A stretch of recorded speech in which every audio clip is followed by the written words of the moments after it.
गर्भवती असताना केलेली ती चूक, विना डोक्याचं बाळ आलं जन्माला. डॉक्टरही हादरले. नेमकं गर्भात असताना काय घडलं होतं?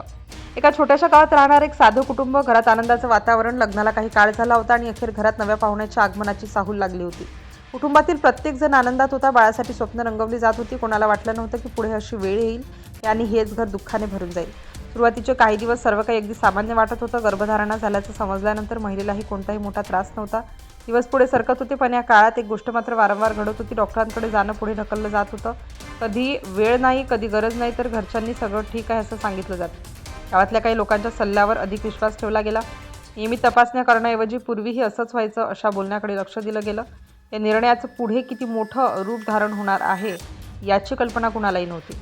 महिलेच्या शरीरात काही बदल जाणवत होते. कधी थकवा, कधी अशक्तपणा, तर कधी इतर सामान्य वाटणाऱ्या तक्रारी. पण त्या गर्भावस्थेतील नेहमीच्या गोष्टी असतील असं समजून दुर्लक्ष करण्यात आलं. कोणतीही मोठी अडचण नाही असं सगळ्यांना वाटत राहिलं.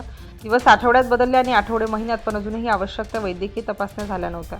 घरात मात्र बाळाच्या स्वागताची तयारी सुरू होती. छोट्या छोट्या वस्तू आणल्या जात होते. भविष्याची स्वप्न रंगवली जात होती.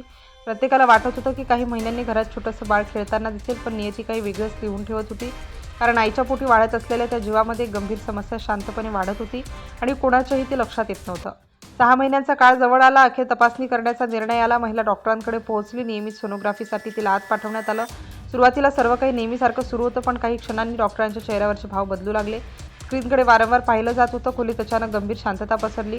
महिलेच्या कुटुंबियांना बाहेर थांबायला सांगितलं. डॉक्टर पुन्हा तपासणी करू लागले.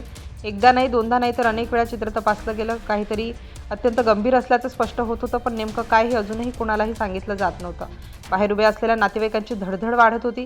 काही वेळानंतर डॉक्टरांनी कुटुंबियांना आत बोलावलं. वातावरणात प्रचंड तणाव होता. डॉक्टरांनी अत्यंत शांतपणे परिस्थिती समजावून सांगायला सुरुवात केली.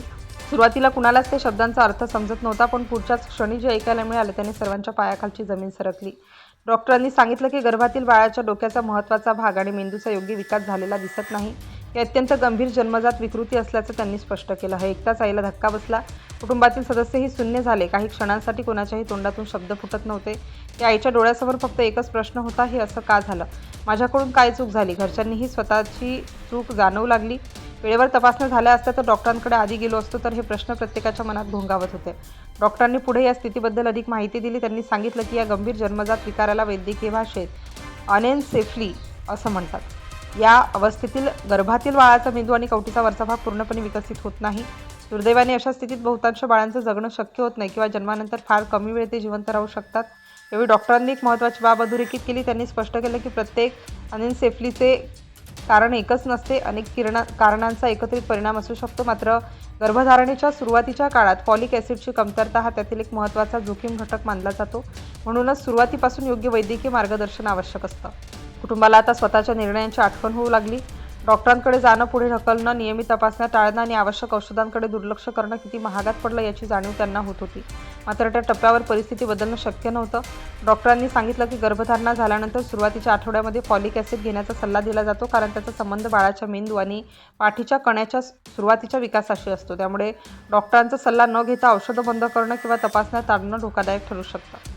तज्ज्ञांनी आणखी एक महत्त्वाची गोष्ट सांगितली. गर्भावस्थेतील वेळेवर होणाऱ्या सोनोग्राफी आणि इतर तपासण्या केवळ औपचारिकता नसतात, त्या बाळाचा विकास योग्य प्रकारे होत आहे का याची माहिती देतात. त्यामुळे कोणतीही तपासणी विनाकारण टाळू नये.